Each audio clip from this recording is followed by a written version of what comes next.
fire on board an Aeroflot flight has in fact claimed 41 lives. The Sukhoi SSJ-100 regional jet caught fire after making an emergency landing in Russia's Sheremetyevo airport. The plane was ferrying 73 passengers and had 5 crew members on board. The plane had taken off from the airport and was bound for Murmansk. It turned back after encountering unspecified problems in the air.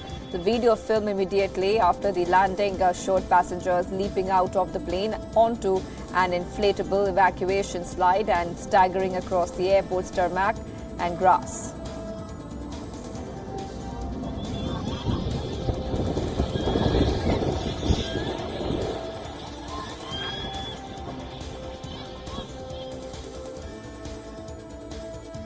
Boeing said that a safety alert in the cockpit of 737 MAX aircraft was not working as intended. The feature was designed to warn pilots when a key senior might be, in fact, the sensor might be providing incorrect information about the pitch of the plane's nose. The company said that it discovered this error several months after the model was airborne. Its engineers relied that the sensor warning light only worked when airlines also bought a separate optional feature. Airlines, however, were not alerted about this defect. Boeing's disclosure on Sunday, however, has raised fresh questions about the company's candor with regulators and airline customers.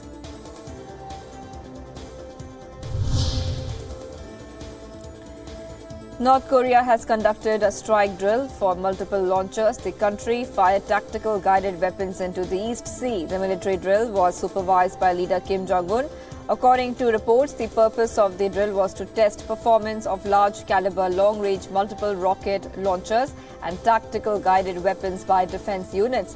Photographs released by Korea's Central News Agency showed the tactical guided weapons fired could be short-range ground-to-ground ballistic missiles. Such as a missile launch would be in violation of UN Security Council resolutions.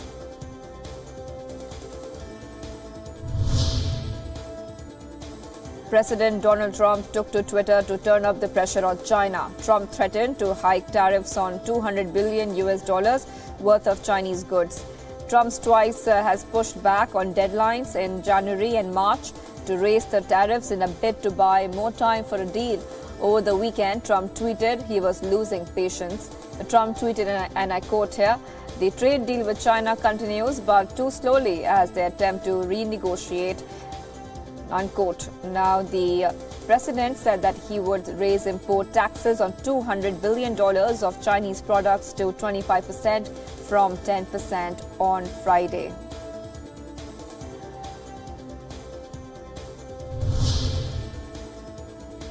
It is day 3 of the cross-border violence between Israel and Gaza. At least 4 Israelis and 23 Palestinians have been killed so far. The Israeli army said that more than 600 rockets were fired into the Israeli territory and that it has hit 320 targets in response. Israel said that it has intercepted more than 150 rockets. This is the most intense clash in years. The UN, Qatar and Egypt are trying to broker a ceasefire.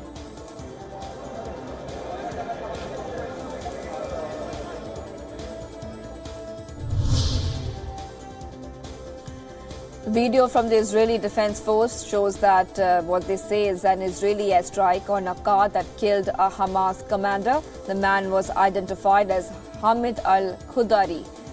Israel's security cabinet is vowing to keep up the military offensive against militant groups in the Gaza Strip. Cabinet ministers issued a statement after a nearly 5-hour meeting. The statement read, and I quote here, "Ultimate consideration is the security of the state and its residents," unquote.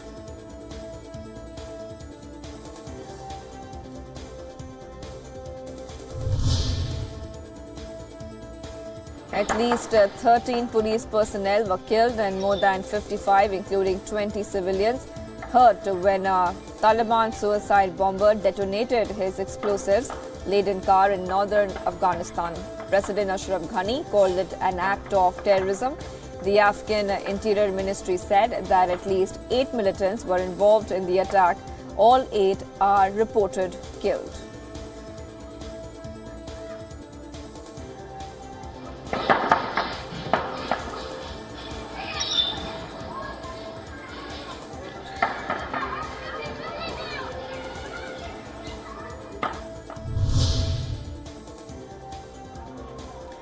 Sri Lankan army chief has said that some of the terrorists involved in the Easter attacks had visited India. Lieutenant General Sena Nayake said that the terrorists had visited Kashmir, Bengaluru and Kerala. The army chief added that they were in some sort of training or to make links with the organizations outside the country. The Lieutenant General also said that a foreign group was involved in the attacks. Remember, the Islamic State has claimed responsibility for the serial blasts.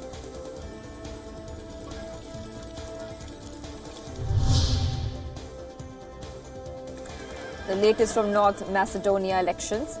Stevo Pendarovski, the presidential candidate backed by North Macedonia's centre-left government, won the presidency in a runoff election with a conservative rival. The country's election commission said that nearly 99% of the votes have been counted. Pendarovski, who is the candidate of the ruling Socialist Democratic Party Union, won with 51.8% of the votes.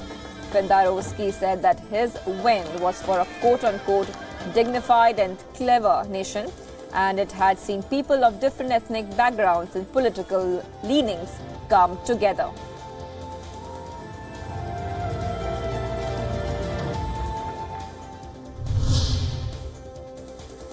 Brunei's Sultan has put a stay on the death penalty that was proposed for an upcoming law that prohibits gay sex.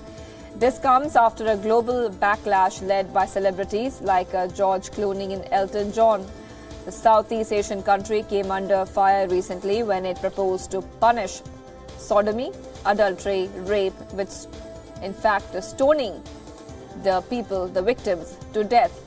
In a rare response to criticism, the Sultan said that the death penalty would not be imposed in the implementation of the Sharia penal code order.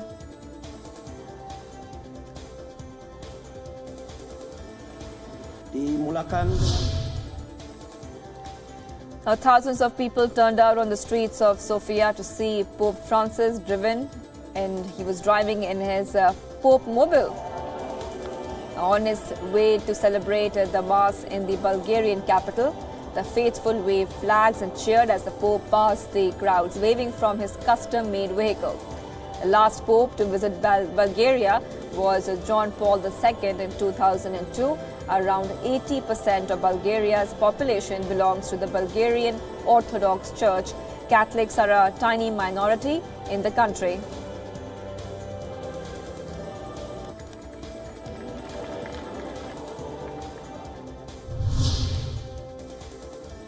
Now, Pope Francis has called for greater dialogue between various religious denominations in Bulgaria. The Catholic Church and Bulgaria's Orthodox Church are cordial but not close.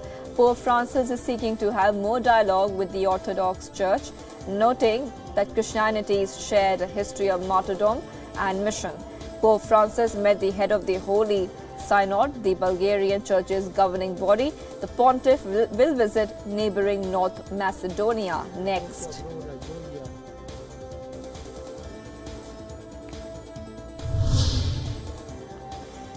Self-identified victims of clerical abuse and their supporters protested outside the Buenos Aires Cathedral. The protesters called on the church hierarchy to stop abuses.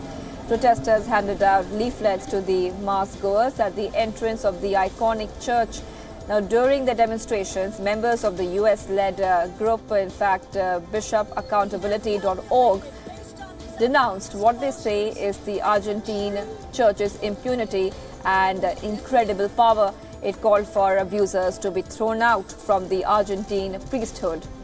This comes just months after an extraordinary summit was held in the Vatican on preventing clergy sex abuse.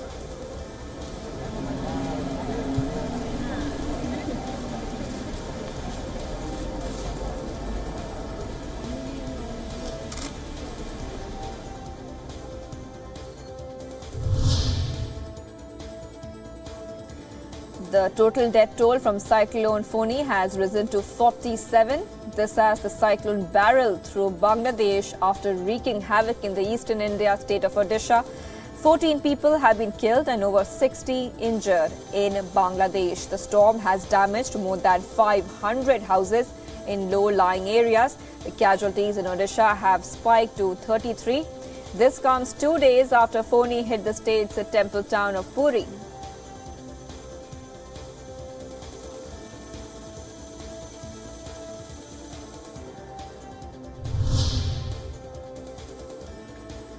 It is phase 5 of India's Lok Sabha elections. Nearly 700 candidates are contesting for 51 seats. 7 states are going to polls. Key candidates include Congress President Rahul Gandhi, his mother and UPA Chairperson Sonia Gandhi, and Union Ministers Rajnath Singh and Smriti Irani. 31.39 crore Indians have voted so far. Nearly 79% of India would finish voting after today's phase.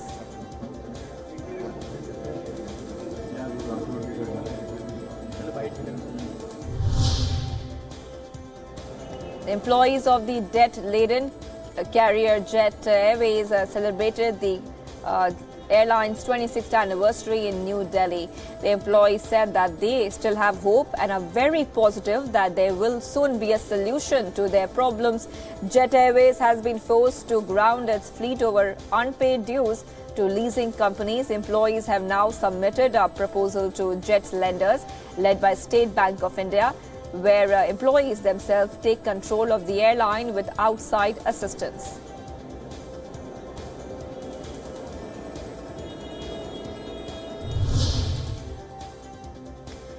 A Puducherry church is gaining immense popularity. And here's why. The Lady of Angels Church is celebrating Mass in 3 languages. The 250-year-old church offers Mass in French, Tamil and English. It is also the 4th oldest church in Puducherry. The Greco-Roman style church was earlier an exclusive French church.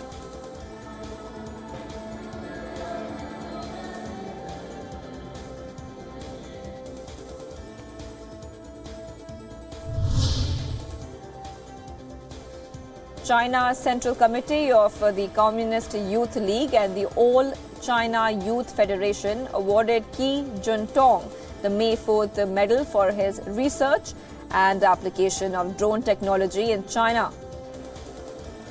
Born in 1980s, Qi is one of the 30 winners of this year's May 4 medals. Qi is an entrepreneur and a professor with the Tianjin University. Qi and his team is currently working on an application which allows drones to retrieve and deliver packages to a specific area by scanning a QR code on a mobile phone.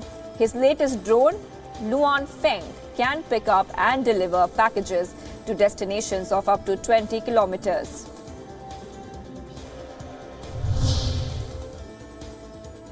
The 2019 Beijing International Horticultural Expo welcomed its first major tourist peak during the recent 4-day May Day holiday. The umbrella-shaped International Pavilion was one of the biggest crowd pullers. The pavilion building, in fact, is comprising of 94 intelligent pillars, each of which works as a photovoltaic power plant to supply electricity at night time. The pavilion serves as a sunshade for outside visitors.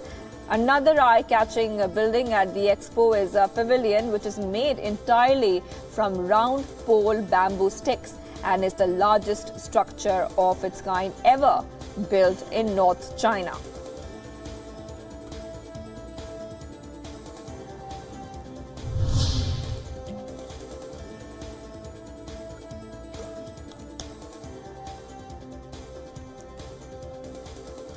Egypt has said that it has discovered a cemetery near the Great Pyramids of Giza.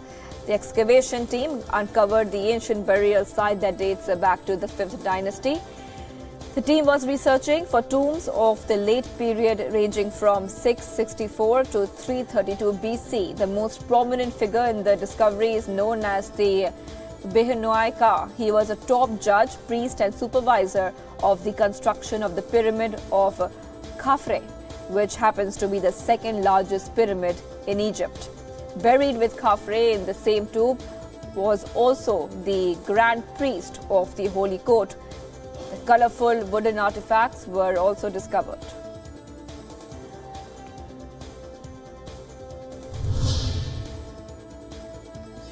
Cossacks showcased their skills in horse riding, sword play and wrestling at a traditional festival in a southern city in Russia. There were contests that involved performing horseback stunts and target practice with swords. The Cossacks were once the patrolmen of Russia's borderlands. Spectators also enjoyed learning about Cossack history through traditional dishes at the food fair and crafts on display. The aim of the festival is to preserve the culture and pass on traditions to the next generation.